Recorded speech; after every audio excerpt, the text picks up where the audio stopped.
Do you think those kids are in the woods? From everything I've seen, yes. Why can't you find them? They're small, they'd be hiding.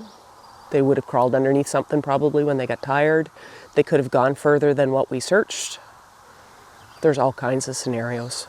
He has been wondering where they are, still questioning why an Amber Alert wasn't issued by police in early May. They're just hinging everything onto, because nobody's seen them being put into a car or seen who grabbed them, and it's like, these are vulnerable kids. Lilly and Jack were reported missing from this rural Pictou County home on May 2nd. Family members say the 4- and 6-year-old both have potential autism, making them particularly vulnerable. Their mother has publicly called for an Amber Alert. So has their stepfather. They shot down the idea of putting out an Amber Alert and having officers at New Brunswick and PEI borders and at the airports spare some officers. This is 2 missing children. Send an Amber Alert, you want to direct the public to look for a specific vehicle, to look for that license plate, to look for that suspicious person, to have a photo of someone or more information to suggest that there was an abduction. Tremblay says those details weren't available. 2 missing vulnerable person alerts were sent out instead. To be clear, we don't have evidence to suggest that an abduction took place at this time. Send an Amber Alert. And Robert, this cash reward that's being offered for information, what impact do you think that's going to have on getting tips in? It could have significant impact. Obviously, if things have gone awry here, which it appears they have, and if there is criminal involvement, that's quite a bit of money. And so maybe somebody's lips will loosen a little. We hope so, because this does not deserve to be handled in the way it's being handled. 6-year-old Lily Sullivan and her 4-year-old brother, Jack Sullivan, vanished without a trace from Nova Scotia on May the 2nd, 2025. Now, the siblings are described as being best friends, and despite extensive search efforts, the siblings have still not been found. Because of that, Nova Scotia is now offering a $150,000 reward. Now, there's also been some new information that I want to get into today. So I want to give you an overview of some of the things that I want to discuss. Now, initially, it was reported that 6-year-old Lily Sullivan may have been wearing a pink sweater and pink boots, but that has now changed, which has led to a lot of questions and speculations from the public. There is also the $150,000 reward, which I mentioned, and many are hopeful that this will lead to Lilly and Jack Sullivan being found. It has also been revealed that Jack and Lily Sullivan were the subject of a CPS investigation prior to the disappearance. Now, the search manager, Amy, I uploaded a video a couple of days ago where the search manager stated her position that she believes Lily and Jack Sullivan are in the woods. Now, that was just a portion of the interview, but the extended interview has now dropped, and she is defending her position of stating Lily and Jack Sullivan are in the woods. Additionally, it's alleged to believe that the stepfather, Daniel Martell, stopped by a YouTube channel and he made an appearance in the chat. Daniel Martell, allegedly, he did not appear on camera, but what he did was he sent messages in the chat. Now, in some of those messages, Daniel Martell is claiming that Malehya's family will attempt to frame him, and Malehya was allegedly scared of Lily and Jack Sullivan's biological father, and he told his version of why he is now required to have CPS supervised visits with the 1-year-old daughter that he shares with Malehya. And Lily and Jack, paternal grandmother, she's released more recent messages between her and Malehya that provides more insight to Malehya's and Daniel's relationship. Now, in addition to this, Malehya's alleged family member has come forward And he's made some shocking allegations about Malehya. He's claiming that Malehya is on the run with her and Daniel Martell's 1-year-old daughter, Meadow. And he's also claiming that Malehya may have orchestrated the disappearance of Lilly and Jack Sullivan. But before we get into all of that, let me provide you with some background. Now, Daniel Martell, who is 33 years old, have told news reporters that him and Malehya have been in a relationship for the last 3 years. However, within the last 2 years, Malehya moved to the community to be with Daniel in his childhood home. Now, of course, Malehya and Daniel appear to be happy on social media about blending their family together. Now, Daniel Martell, who was previously married, already had 2 kids, and then Malehya, of course, already had Lilly and Jack from a previous relationship. Now, together, the only child that Malehya and Daniel had was 1-year-old Meadow. So they were merging their family and creating a family of 7. Now, Malehya was a stay-at-home mom, and Daniel, he had stated that he was only picking up 1 shift a week because work had slowed down. Despite conflicting stories going around online, what we do know for a fact is that on the morning of May the 2nd, 2025, Daniel and Malehya's lives would be changed forever when Lilly and Jack Sullivan vanished without a trace from their Royal, Nova Scotia home. Now, there have been conflicting accounts provided as far as a timeline, but it has been confirmed that around 10 a.m., Malehya, the children's mom, placed a frantic 911 call to report 6-year-old Lilly Sullivan and 4-year-old Jack Sullivan as missing. Now, there are a lot of unanswered questions in Lilly and Jack Sullivan disappearance.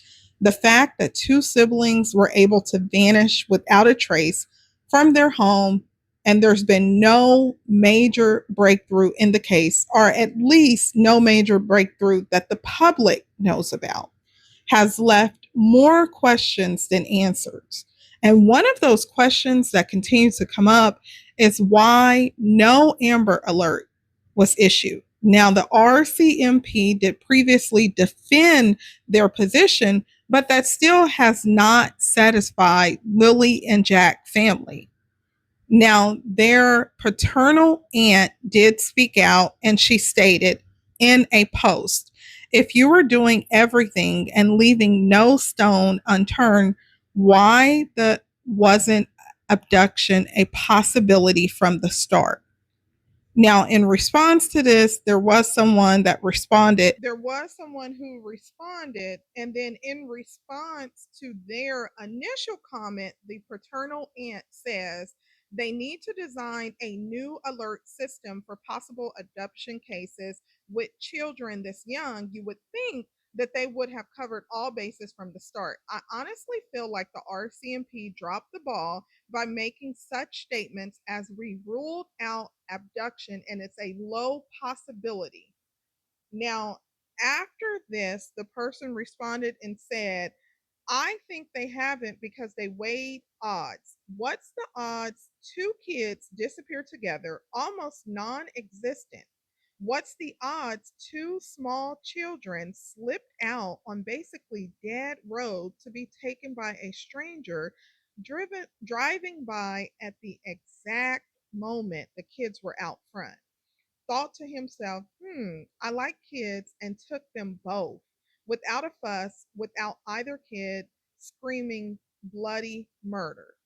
Now, in response to this, the paternal aunt, she leaves a very lengthy comment and she says, I would love to believe the RCMP do know more and are covering all possibilities, but my faith is strongly lacking. I know the process of which they would have arrived at the decisions they did, but in my opinion, that's what is in need of change. Even if possibilities were slim of abduction, the first 24 hours are most critical. By ruling this option out right away, they already missed the opportunity of possible trafficking. Any alert now would be too late and kind of pointless. Besides, the word has spread worldwide, sadly, not just to keep eyes out. For them to state such things as two children together and the chances someone driving by are slim is just. The children were very sociable and not stranger aware, as air quotes stated by parents, and would go with someone willingly, meaning no struggle, no screaming, and yes, most likely together. Not to mention, rural areas such as this are known targeted areas for attempted abduction and trafficking, etc. RCMP and law enforcement should be shedding more light on these facts. Plus, the road is not as dead and untraveled as people claim it is, as it's one of the main roads through the area. Honestly, I'm just downright frustrated with the lack of answers from all areas involved in this.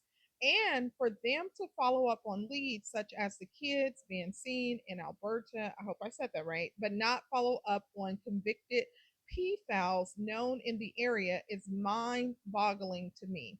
And yes, Dylan's case is extremely sad. And again, authorities dropped the ball. You have been waiting for answers. Imagine his father and family.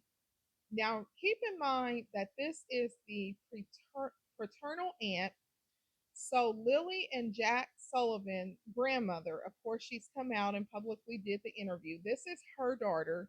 And of course, the grandmother, son, is Lilly and Jack Sullivan's father. So, this is his sister.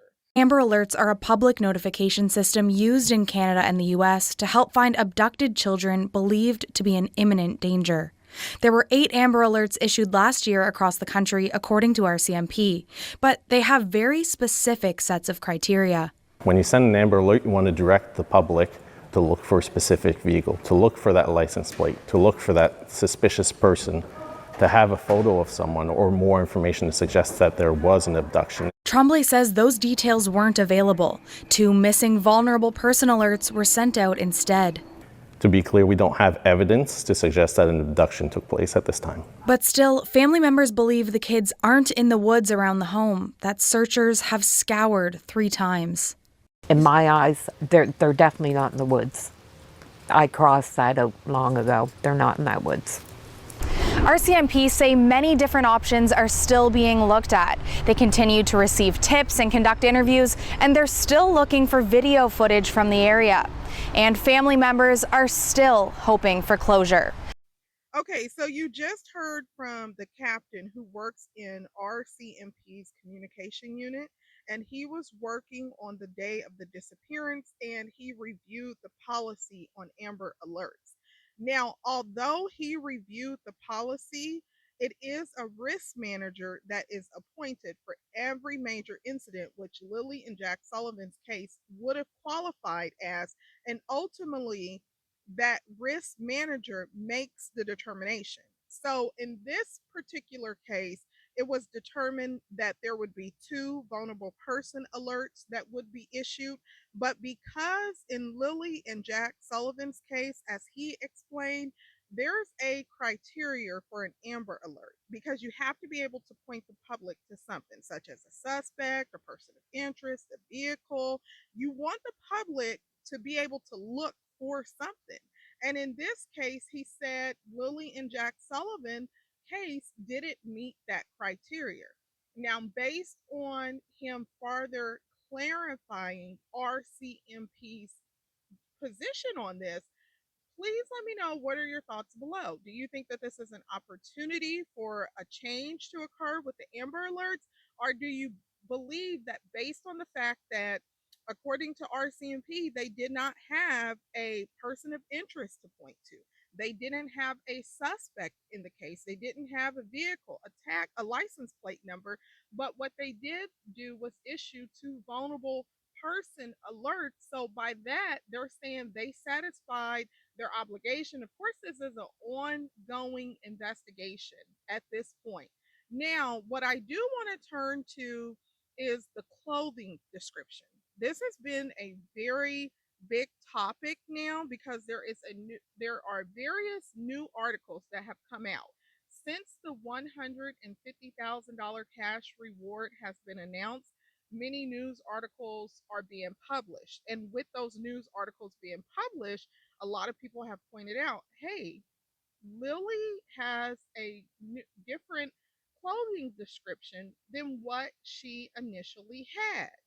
So, in one of the comments, someone said, thought Jack was in brown.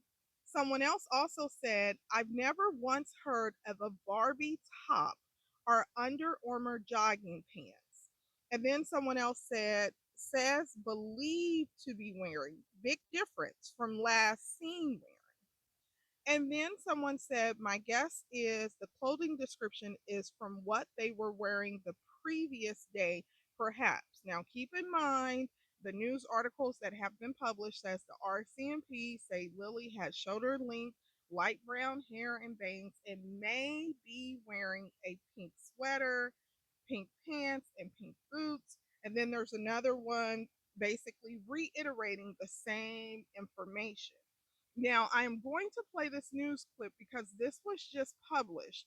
And the significance here is that they are going to give the clothing description for Lilly. So please listen to the clothing descriptions.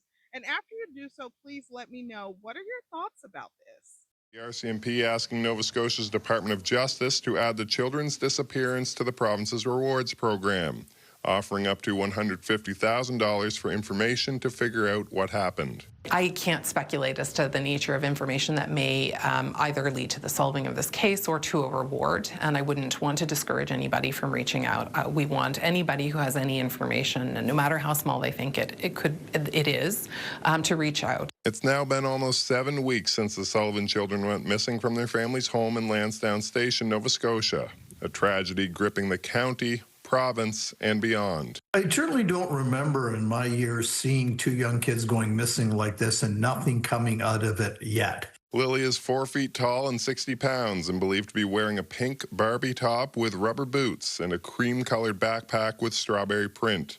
Jack is 3'6", weighing 40 pounds.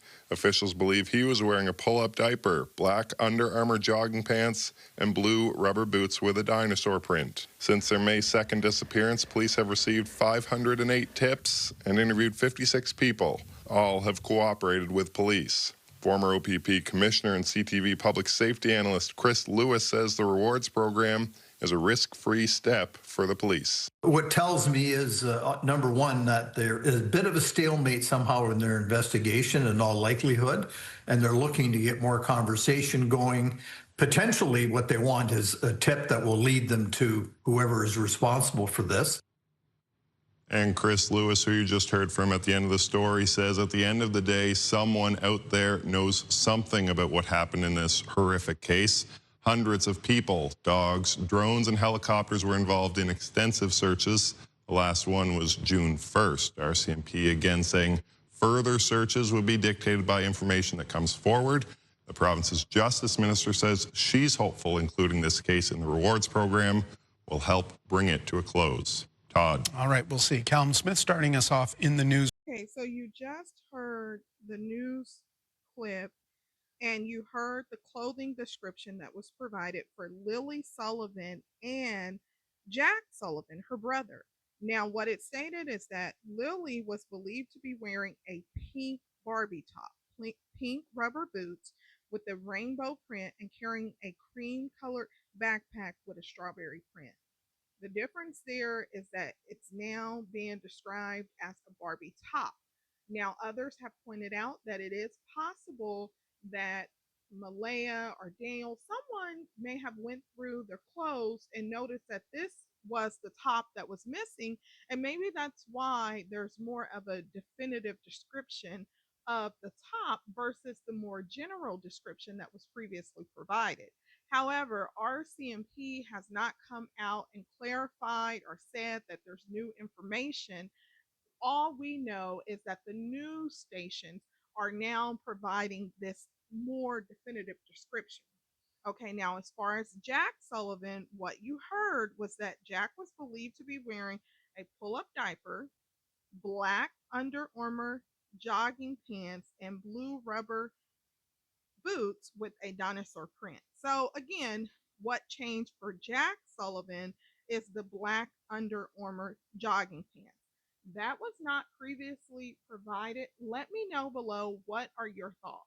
Now, moving forward, you briefly heard about the $150,000 reward, and I'm sure it's been plastered everywhere, which is great for Lilly and Jack Sullivan, because the hopes is that someone will come forward with information that will lead to their whereabouts or get a conviction for Lilly and Jack Sullivan if something has happened that should not have happened. Now, the warden, Robert Parker, he has an interesting take about the information that has been going around. He's previously spoken out on various news channels about the impact to the community. He's going to discuss the significance of the 150,000. Remember when he previously talked, I shared the clip and he stated that not providing information has fueled online speculation. So now when he talks, he's going to speak about the community frustration. He's going to make it clear, hey, I'm not placing blame, but the community wants answers. So listen to this. Province is now offering up to $150,000 for information in the case of the two missing children. Police are asking anyone with information to call a number that they've set up to receive tips. For more on what this means for people in Pictou County, we're joined by Robert Parker. He's the warden there. And Robert, this cash reward that's being offered for information, what impact do you think that's going to have on getting tips in?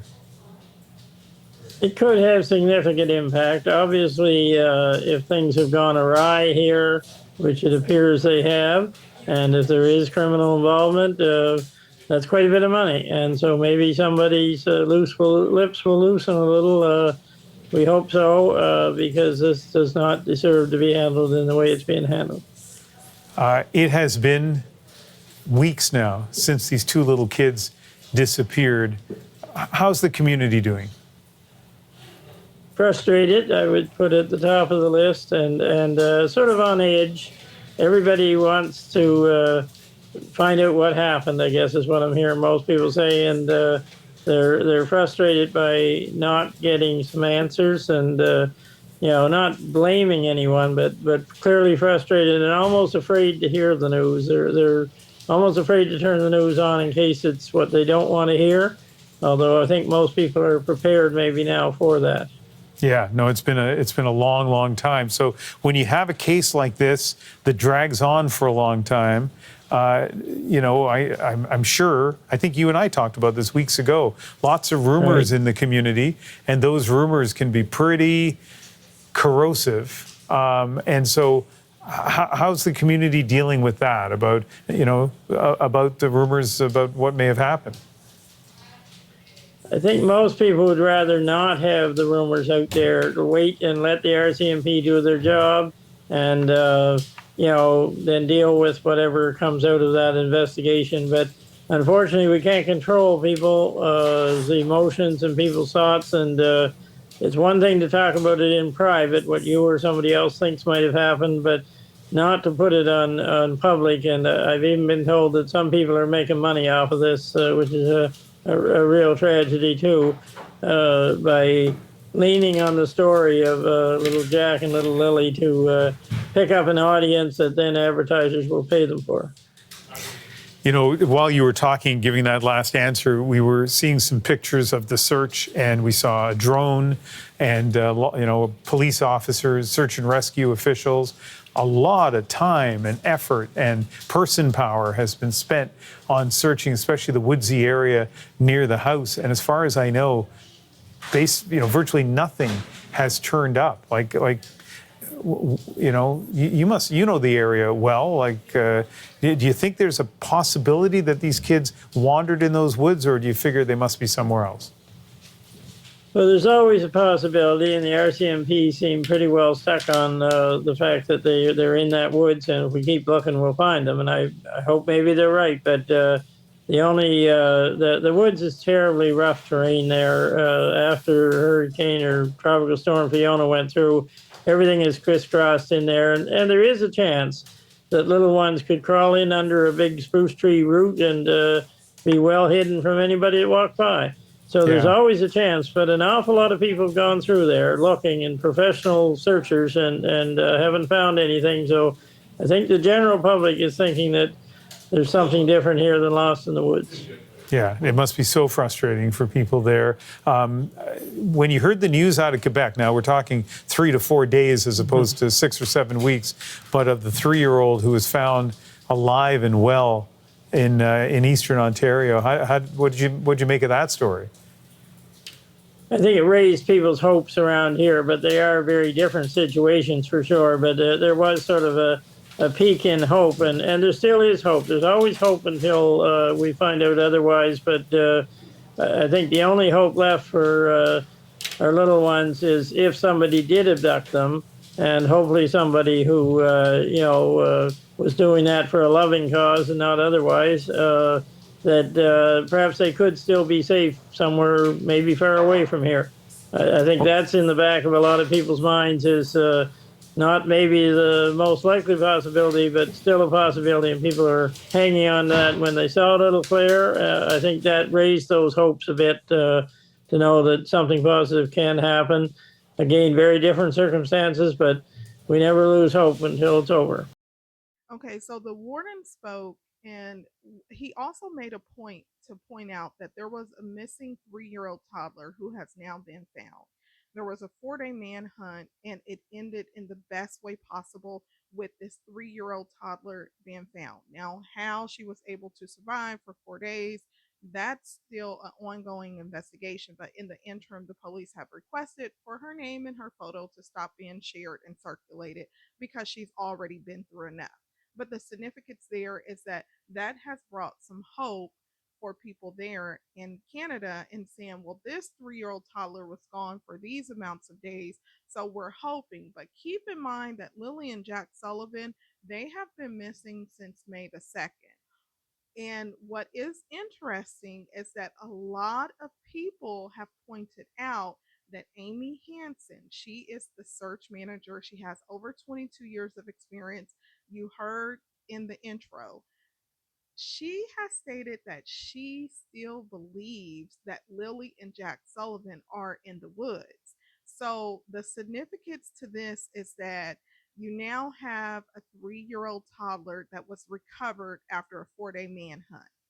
Now you have the search manager, Amy Henson, who has over 22 years of experience. And she's saying, I still believe these kids are in the woods. So this is making people think, hey, if this 3-year-old was able to be recovered, there's still potentially some hope. Now, keep in mind, RCMP has spoken out, and you've heard from them where they said that they do not believe that Lilly and Jack Sullivan, unfortunately, they do not believe that they're alive, and they believe that this is a recovery effort, but they're not ruling out any possibility. So what I'm going to do now is I am going to play this extended interview.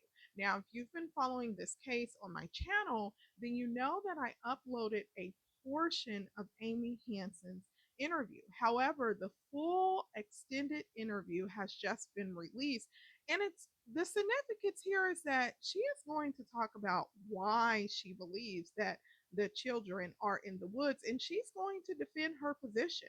She makes some interesting points in saying, hey, the woods, the kids could have got lost. We may have overlooked them. They could be hiding. There's a lot of possibilities that could be going on. Now, again, let me know, what are your thoughts about this? I think those kids are in the woods. From everything I've seen, yes. We got the first call shortly after 11 on Friday morning on the 2nd that there was 2 children lost up here in Lansdowne, and we just deployed the team and got here as fast as we could. And when you got that first call, did anything stand out about that first call as unique or unusual? Or?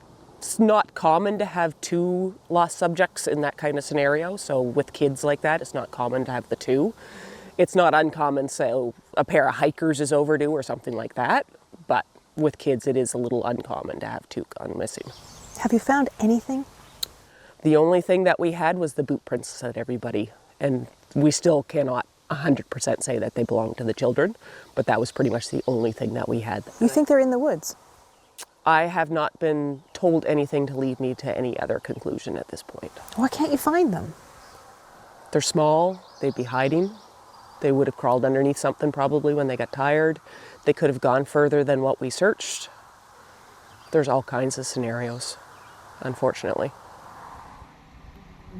So we're on Lansdowne Road. It was in one of the areas that was searched extensively, as you can tell from like the flagging tape in the woods. So when teams are tasked, they get a bearing or a waypoint or both for where they are to start. So they come down into the woods and they'll tie a ribbon so they know where their start point is. And then they start on their compass bearing into the woods. As you can see another flag. So this is where they were going straight into the woods. So they're following their bearing, putting their flag line down and searching at the same time. Coming up through all of this stuff. How much of this is down because of Fiona? A lot of this is down because of Fiona, and some of it could have come down after the fact, but the vast majority of it was probably from Fiona. So grid searching comes in different types. So we have type 1, type 2, and type 3. A type 1 is fairly open. So if we're looking more for signs of travel or say larger objects, so if we know they have a backpack or something like that, we can space people out, 10, 20 meters apart. And especially if we think somebody's going to be responsive, so they're going to talk to us when they're calling to us, we'll do open. We were doing closed grid or type 2, so teams were very close together because we were expecting children to be hiding. A lot of children that age range will hide. So if we're 20 meters apart in some of these woods, you can't see 2 feet away from you. Like there would be places where teams would be almost able to touch their fingertips together and they couldn't actually see each other through the bushes. It's that thick in places. So how does this compare to what your teams have been dealing with? This is actually fairly mild compared to some of the areas. Mild? It looks like such a mess. It does look like a mess, and you got the thorn bushes and the deadfalls, but there's places that are actually a lot worse, but there are places that are a little bit better as well. Mm-hmm. But what would be worse? A lot more deadfall. You can get places where it's just deadfall on top of deadfall on top of deadfall, and you literally have to crawl underneath of it or climb over top of it. You were also saying, though, to the general public, don't come help us. Why did you say that? We don't want the general public in the area because we use a lot of very specialized assets like canines that are looking for the freshest human scent they can find. So if we have somebody from the public go through an area and we don't know, but we were deliberately waiting to send a canine into that area, that canine could get on the track from that person, and then we've just wasted that resource because once that dog's probably done its track, they're probably exhausted and can't go out and do anything else. And same as drones, if we're flying a drone over the area and we get a heat signature from somebody in an area and we can't identify who or what it is, then we have to send GSAR resources in or police resources to confirm who that is. And in the same breath, a lot of it comes down to training. So our people are trained to look for the little things, the footprints, the pieces of clothing that are discarded, the broken branches, the spots where somebody might have crawled in underneath something and had a nap or something like that. So they're very clue sensitive is what we call it. They're clue finders. So we're not just looking for the 2 children, we're looking for all the evidence of them going through the area, which is a big part of what we do. So when the boot print was found, we told the team just to send us the coordinates. We got a picture, yeah, it looks like a children's rubber boot print, which is what we were looking for. Conversed with the incident commander, yeah, we're gonna we sent an RCMP canine in first, then we sent human tracking teams, so like man trackers. So we have some members that have been trained to do tracking themselves. We sent them in and we did some grid searching in the area to see, just to follow up. And then the RCMP forensics unit went in and did actually a cast of the boot print. We did investigate a few wells and mine shafts. The teams came across them in the woods, so they would look in them as best they could. There was one mine shaft we actually ended up flying a drone into to see if there was any sign of anything going in there, because it wasn't safe to send people in. And there was no sign of any disturbance or anything inside the mine shaft. So I know they're still doing investigation. Anytime a tip comes in, they follow right up on it. So, Do you feel it's been searched as well as it can be searched? What has been searched very well. Very extensive. With over 12,000 hours put in on the search. It's pretty much unheard of in this province. All searches are hard unless we have a good ending, obviously, but some hit closer to home than others do. There was members that couldn't bring themselves to call the names, but other people on the team were, so it wasn't impeding the search effort, but because of personal reasons, they couldn't actually physically call for the names themselves. They just couldn't say the words? They couldn't get it out, no, for whatever reason they had. And there was people coming to the end of it that, whether it was physically, they were just exhausted, or mentally exhausted, that couldn't return to the search area as well. So we saw a little bit lower numbers on some of the revisit searches that we did with some of the teams. For that first weekend search, after, the searches scaled back on May 7th, yeah, what were you told when you got that call? Like, why were you going back? It was actually a conversation. I was meeting with major crimes on a regular basis, going through the paperwork from the search and showing them what was covered and what wasn't covered. And it was actually a conversation had between us that, yeah, there's some areas that we would like to go in and get covered off, either better or new areas that we said, well, there's a possibility, so we want to just go search those areas as well. So it's not uncommon for us to go back to a search if we haven't found something. What prompted then the second weekend search? Basically the same thing, just more areas that we really wanted to see get covered and just expand out on what we had done. So just to be clear, it was not as a result of the new information? It was not, no. I think it gave some people in the public hope. Yes. Like, oh, maybe they found something there in that area they're looking. Yeah. It wasn't that. It was not. So it was just that we wanted to extend out our search area and cover off areas. Most of these people, they're all volunteers. They just want to find the kids and bring them home. So they're more than willing to keep coming back and keep searching. Unfortunately, at this point, unless something comes up, we're probably not going to be back. But that being said, somebody could find something that brings us back. Okay, so moving forward.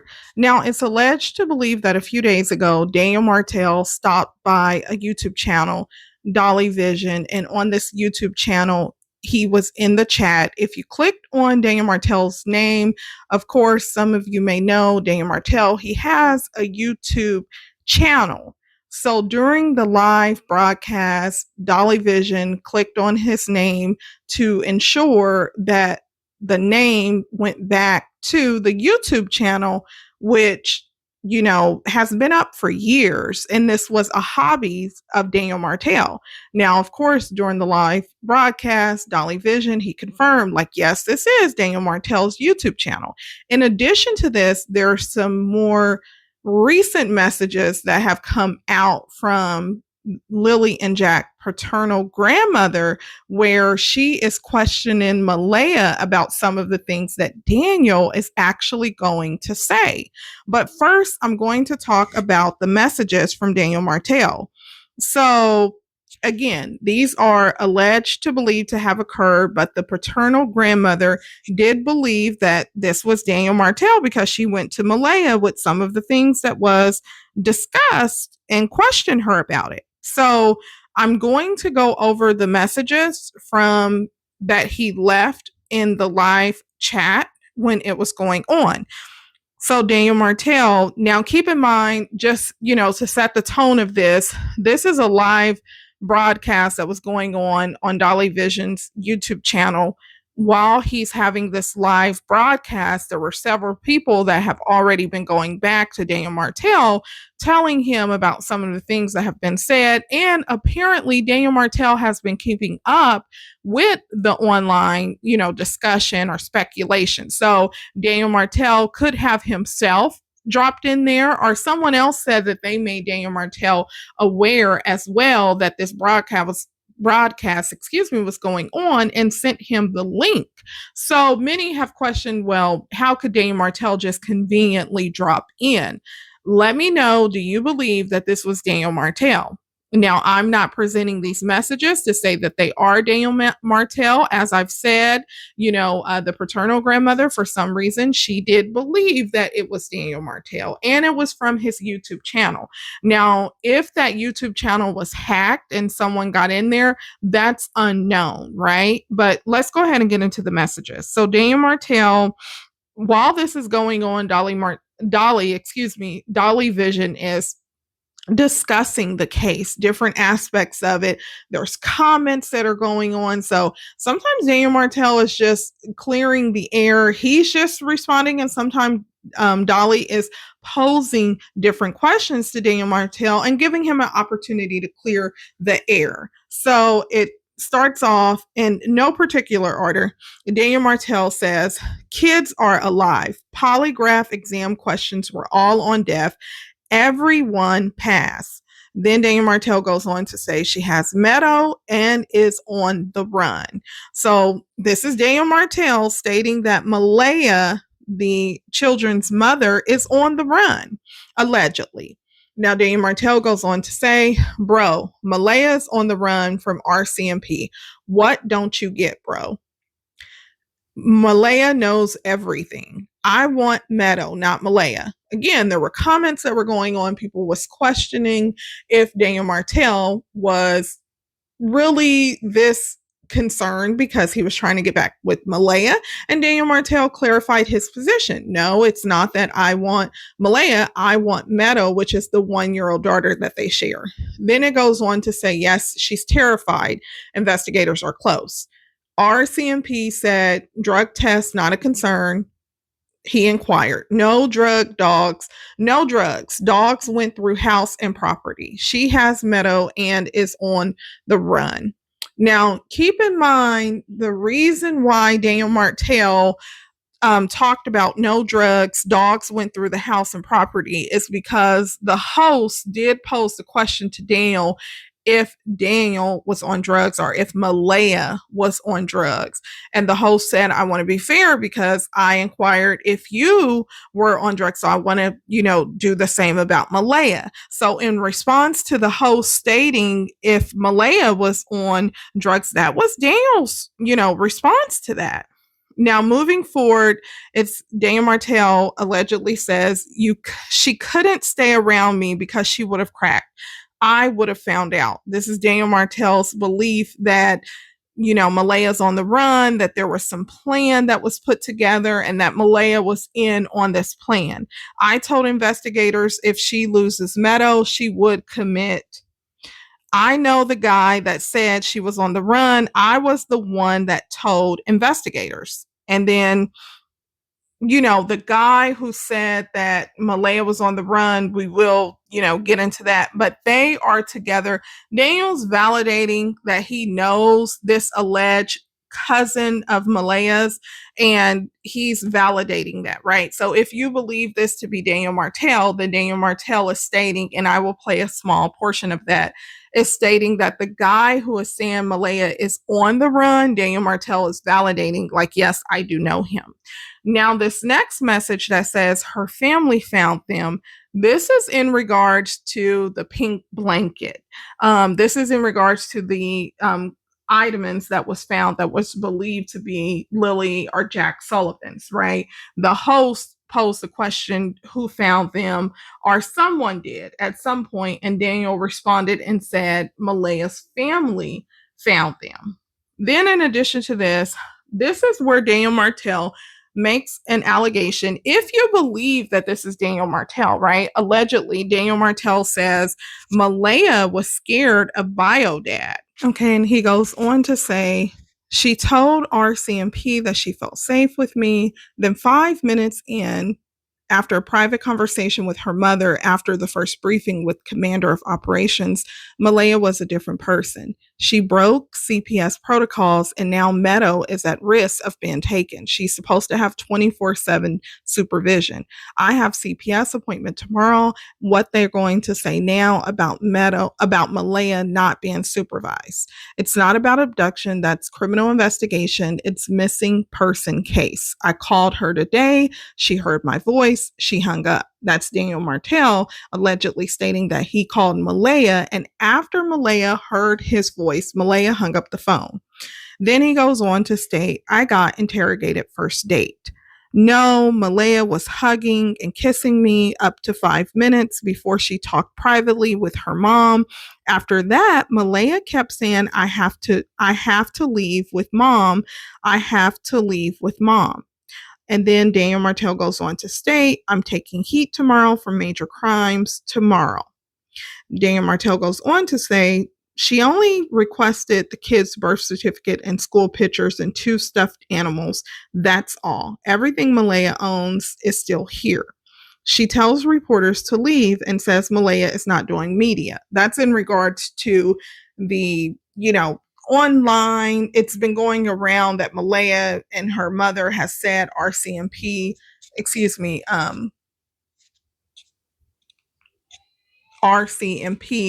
has stated not to do news interviews. So Daniel Martell is stating that Malehya's mom tells reporters to leave and says Malehya is not doing media.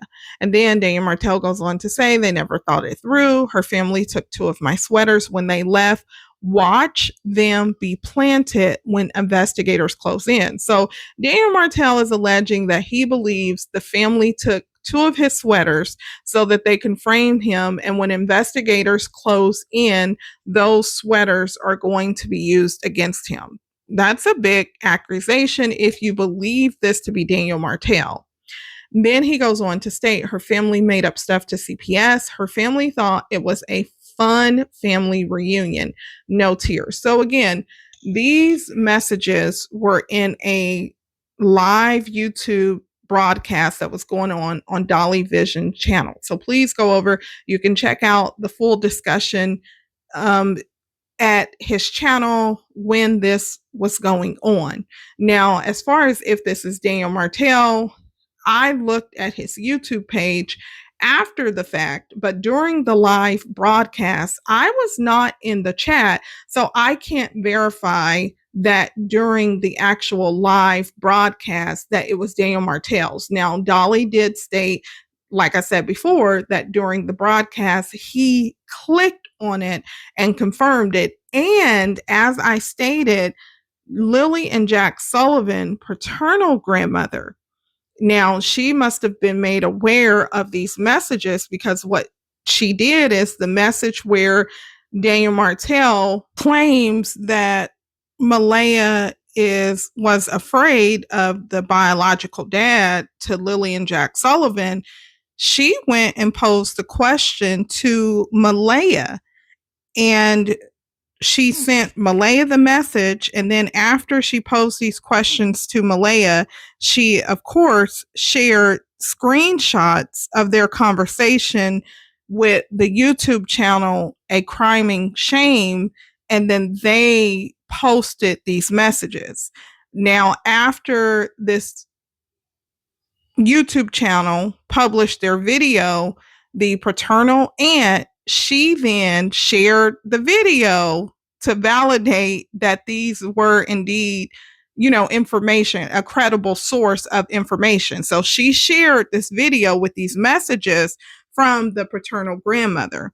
And what the messages stated was, the paternal grandmother goes to Malehya and says, Daniel is telling Dolly Vision that you're afraid of Cody. Is that true? Keep in mind that Cody is her son. Malehya says, let him say, well, it says let him solve. I'm sure that's supposed to be say, let him say whatever he wants. I can't take anything to anyone. I can't say anything to anyone anymore. The grandmother responds back and says, your lawyer can speak on your behalf. Malehya responds back and says, yes. And then she says, so Daniel is putting putting all eyes on you. Malehya says, seems like it, but I'm not following the media, and I've requested people to respectfully not send things to me, and if they feel it is of concern, to send it to the police. And then the paternal grandmother responded and said, good advice. Sadly, that Daniel Logan and your grandmother's cousin is putting it all on you and your family. Daniel is building a bridge. And Malehya responds and says, the truth always comes out. And then the paternal grandmother says, I'm not so sure anymore. Now, keep in mind, these messages validates a few things for people, because if you trust that the paternal grandmother and the paternal aunt are credible, then by sharing the video of sharing the messages, then it validates that the paternal grandmother believes that this was Daniel Martell on Dolly Vision's channel.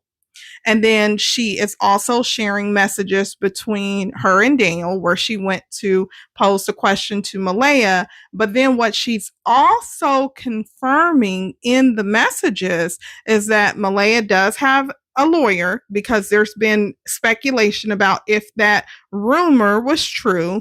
And Malehya responds and says yes. And then what she's also confirming is that there is a guy who's come forward. His name is Derwood. And what he claims is that Malehya may have orchestrated the disappearance of Lilly and Jack Sullivan. So the grandmother, the paternal grandmother, she validated with Malehya that this is your grandmother's cousin. Okay. So the grandmother is saying, yes, this is a relative of Malehya. My first name, my real name is Darin. My last name is Geddes, Geddes. I'm a Stellarton rat. I was born in Stellarton. I live in Trenton. I'm related to Patty Allen and the people, my family in Toro. I know the McKenzie boys, James, Alvin, Earl, Daniel's father. I haven't known Earl. I only spotted him once. I've seen him a few times, but I've known James and Alvin and the rest of them for years. Okay, so now I'm going to play his initial interview. Now, since this initial interview, he's made multiple appearances, just doubling down that the information that he put out is from a credible source, and that if you want to believe him, you can, and if you don't have to believe him. Now, he did take to his social media page. He did make a public post, and he said this Jack and Lily thing is not over yet, but for now, think what you want. Someone left a comment there and said, excuse me, do you have any proof you are a relative? Please. He responded and said, laugh out loud. Well, other than you can come over and get a DNA sample, laugh out loud. Don't know what to say to that one. Now, Lilly and Jack, paternal's grandmother, as you saw that I went over earlier in the video, she did state to Malehya, and Malehya did not say, hey, that's not a relative. Malehya, responded to the messages, and you saw the information. Daniel Martell, if you believe that that was him, he also validated that he knows this guy and that he is telling the truth. Again, you're going to hear from him. And as always, please let me know your thoughts below. I cannot confirm that this is a relative. I went through his page, through his social media posts, other than this one message here where he states that this Lilly and Jack thing is not over. He did not publicly post anything about Lilly and Jack. Doesn't mean that he didn't post it, delete it. He didn't post it, change his privacy settings so that only, maybe his friends and not the public can see it. He is consistently posting about other things on his page. I went through the family members that are known to us through their friends list. I didn't see him listed there as a friend. I did some basic research. I didn't see his name come up, the alias or this name. So again, it depends on, at this point, who you want to believe. Now, Lilly and Jack Sullivan, paternal grandmother, she states that it is a relative. So if you believe that Lilly and Jack Sullivan, paternal grandmother, is credible, she's confirmed that this is a relative of Malehya's. But as others have pointed out, just because someone is a relative does not mean that they are a close relative. They can be a distant relative. And it doesn't mean that they necessarily have inside information. They can be on the outside looking in. Let me know, what are your thoughts about this? And please do not forget to like, comment, and subscribe. As always, appreciate everyone's support. I'm just gonna, Derwood, can we just do a quick test? Can you just quickly say Derwood, Derwood, Derwood? Derwood. Can you hear that just fine? Yes. Okay, perfect. Okay. So again, you guys in chat, always be respectful. So Derwood is the person that has called into Dolly's show. And honestly, Derwood, I'm just gonna let you say whatever you would like to say today, right now, and then maybe we can ask you a few questions throughout it, or you can ask us anything we're thinking as well. Or so I'll just let you take the wheel. Go ahead. Well, all right. My mind is kind of rambling right now, but let's go to the first thing. I was called a liar because I said that Daniel and Malehya had lived together for 4.5 years.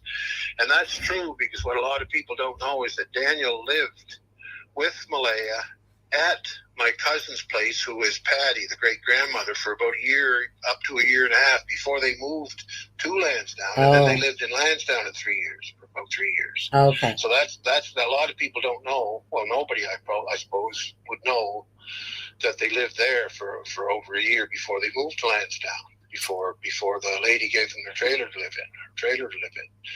Now, the shit has hit the fan a little bit here today. Because you're kicking up dirt, right? I was visiting with the family, Mm-hmm. and I was asking some questions, and there was somebody there that I just sort of wanted to let them know that I knew something, because I was pretty suspicious of them. And I believe they were actually eavesdropping on me, which I counted on. So I let out a little information that should have shook things up. And then I believe the person that eavesdropped on me, I intentionally let them eavesdrop on me. Mm-hmm. And then I believe they directly called Malehya, and within a half an hour, Malehya had panicked and grabbed Meadow, and took off from Cindy's place, which is her mother's place in Wentworth. Right. And that's where she's been staying under 24-hour supervision by CPS. But anyway, she fought with her mother. Her mother tried to keep her there physically and couldn't keep her there. And Malehya headed, what I was told by the other family members who called me back right away, and that she had grabbed the baby and ran and headed for the reserve in Shubenacadie. Why she would head for the reserve, I don't know. And I don't know for sure if that's where the chief of the Micmac Reserve, it's his brother that's her lawyer. Oh, yeah. And the only thing I can think of in that, and not so, what I don't know, I'll say I don't know. What I know, I know. Now, I don't know exactly why she ran for the reserve, Mm-hmm. but the only connection I can think of is that her lawyer's there. Maybe she thinks she can get some kind of, I don't know, legal protection or whatever, because I think she realizes that the jig is up. And I think she realized that I knew more than I made an educated guess, and I think I was right, and it made her panic. Right. So she did that, and then that's mainly what I want to say for now, is that I think the jig is up, and things are going to break pretty quick. Now, as far as the kids, and I said this before, and I meant it. I don't care. Things have gone too far. I don't care which family, the Mackenzies, Daniel's family. Yeah. Daniel's last name is Martell, but his family are Mackenzie boys. Yeah. And they're a good bunch of people. They're hardworking people. Daniel's a hard worker, and he's not. Daniel, to me, has always been a very respectful guy. I can't say a bad thing about Daniel. And as far as his heavy drug use, Daniel did have a drug problem up until about two and a half years ago, and he's been going to He's been clean for over 2 years. He attends Narcotics Anonymous on a regular basis, and he's been clean for over 2 years. So this bullshit about a big meth house, and I know who that came from. The guy down the road that started that horse shit is one of the worst people in this county. So let's just say if there was ever anybody you would not believe, that would be the guy. Well, okay, because that one was basically the neighbor saying that they drove by the house. There was like a big party going on Wednesday or Thursday. They couldn't remember, and that's kind of what started like this whole, drug party thing. Exactly. Yeah, was exactly. that post? Yeah, exactly. That guy, and I won't say his name, of course. That's fine. Yeah. That guy and his brother got chased straight out of the towns here for doing a lot of really dirty stuff, for a lot of stealing, a lot of assaulting people together, and he was pretty well. That's why he's out in the country. He pretty well got chased out there. So and he's a very yeah. And by the way, yeah, I'm supporting Daniel quite a little bit, but I'm not ruling anything out with Daniel. Absolutely right. I mean, I'm not ruling anything out with any of them other than this.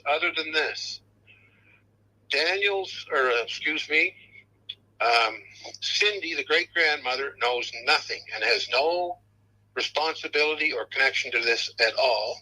Or, Patty, the great-grandmother, has no responsibility or connection to this at all, other than being very concerned. Right. Now, this is what I had to investigate in my family hard, because I firmly believe that my first sort of dig into this found that the arrows were pointing hard at Malehya and Daniel.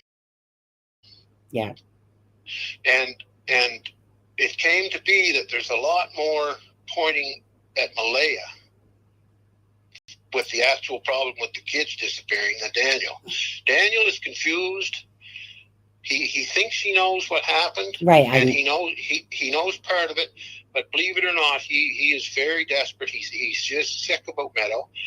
But I'm not saying he's totally innocent in this. But right. Listen, there's been no big crimes. There's been no big murders. There's been no big, huge abductions.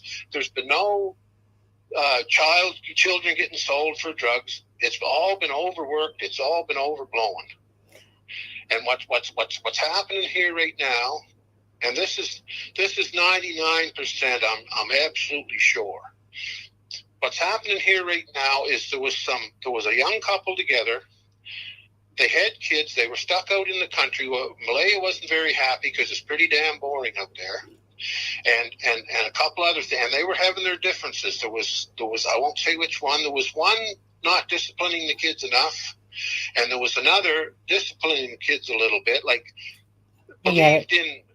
Not to the extent of abuse. I don't believe that, but I believe corporal punishment. Our people believe in a slap in the arse now and then. Right. Some people don't. Old school ways. That's right. So there was a difference of opinion in there. And then I believe Malehya did have some postpartum depression when Meadow came along. Yes. And that created some problems.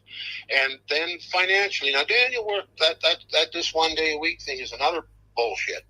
It's that mill, like I said, I got to know Daniel because my young fellow worked at the same mill with him for a couple of years up there, and that's how I got to know Daniel, because I moved since then, half a mile down the road from the mill. So when they'd come from work, they'd stop in at the house together, they got to be friends, and like I say, Daniel always acted respectfully and very decent around me and my people. There was never any problem. Now, I'm 65. Where was I going with this? You know what, Derwood, I do the same thing all the time. Now, can I just ask you one thing? What date? Can we just ask what day did Daniel actually work on? This 1 day that he. That's where we were. No, listen. Oh. See, it varies. He always worked 5 days a week, Right. sometimes overtime. The reason the mill shuts down here is we have road closures for frost and that when the frost's coming in and out. So there's a couple of times a year in the spring and the fall we have road closures for a few weeks, so the mill closes down. Yeah. And then the odd time that mill runs out of product, so they close down once in a while. And what they do, they'll put you down to 1 day a week because they don't want you to quit on them. Exactly. When they get good employees, they'll pay them that 1 day a week because I don't know what it's like out there. But here, then, like, they work full time there. I would say anywhere from at least a bad year is half a year, like say 6 months, up to about 9 months a year. Yeah. And in that other time, they get paid the 1 day a week, and plus they get unemployment. So Daniel, they weren't just living on 1 day a goddamn week, which is what there's another bunch of crap. Right. Over and over again. And so yeah. So but do you know by chance, just for the sake of people wanting to know, do you know what, I know that what you're saying exactly there, Derwood, about, obviously work gets slow. They don't want to lay you off. They keep you on, but mostly you're saying he works 3/4 of the year all around. But was there a particular day that he was set to work each week? Do you know? Yeah, usually it was the same day. I think usually it would be a Monday. Okay. It was a regular 1 day a week. It wasn't just called in for a day. Right. Yeah. It was a regular schedule deal. Yeah. And I mean, like I said, I haven't listened to today's Dolly with you, Derwood. I haven't had time because I was working, and then I was like, I had to have groceries coming, etc., etc. Anyways, life got busy, and I didn't listen to today's. I listened to yesterday's, and I know that you feel, and tell me if I'm wrong here. I know that you were saying on Dolly Visions Live that you don't believe the children are in the woods, and you don't believe that they were never in the woods. Right. And so because Daniel spoke to, see, this is what I said, and you said the same thing, but so Daniel spoke to Charmaine, which is the co-host with me on It's a Crime, for It's a Crime and Shame, and Daniel said a lot of stuff about Malehya and some other things. And he said that Charmaine could talk about certain things and to go through it. And just remember that, like the child meadow, obviously it goes to the internet. But my problem is that this is about Jack and Lily. It's not about Daniel's love for Malehya and his little bit. That's why I don't give a shit. I really don't. It's not important to me as far as the relationship between Daniel and Malehya, I really think it was a pretty good relationship. Matter of fact, I'm sure it was. But like anything, they had their differences and they had their arguments here and there. I was married for 30 years and I had lots of them. Now, what I think happened, what I'm pretty sure happened, is Malehya. They had a few arguments, they had a bad stretch for a while. Right. And Malehya was complaining and bitching to some members of the family. And she lost her temper or lost her control a little bit, and she was like seriously complaining, saying she wanted out of there and stuff like this, right? And then there was some stuff she said that really wasn't true, but I think she was exaggerating her position. Now, some members of the family took that seriously. And they decided on their own. To look into it, right? Right. And okay. That's all I better say about that for now. Yeah, that's all I better say about that for now. Now, of course, others have previously came out to defend Malehya, and she had a aunt that came out to defend her as well. Now, her aunt made a status, and before I get into it, I want to establish the relationship here. Here is a picture of her aunt, but if you look at her aunt's social media profile, you will see it says her friends, and it does state that she is friends with Malehya on social media.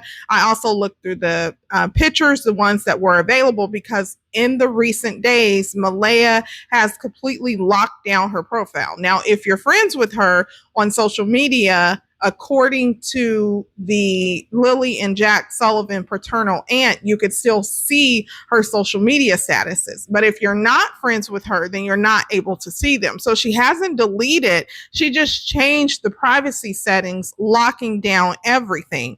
But this is a aunt that is on her page, friends with her, is friends with other relatives. So it does appear that she does have a social media connection and presence and friends with other relatives as well. So she made a post, and in the post she said, I am sick and tired of all the BS people are saying on social media. It's going too far. Focus on finding my family instead of all these wild accusations against my niece. If you are such a detective, go find the kids and all these so-called psychics giving false hope and saying all kinds of slander against Mel.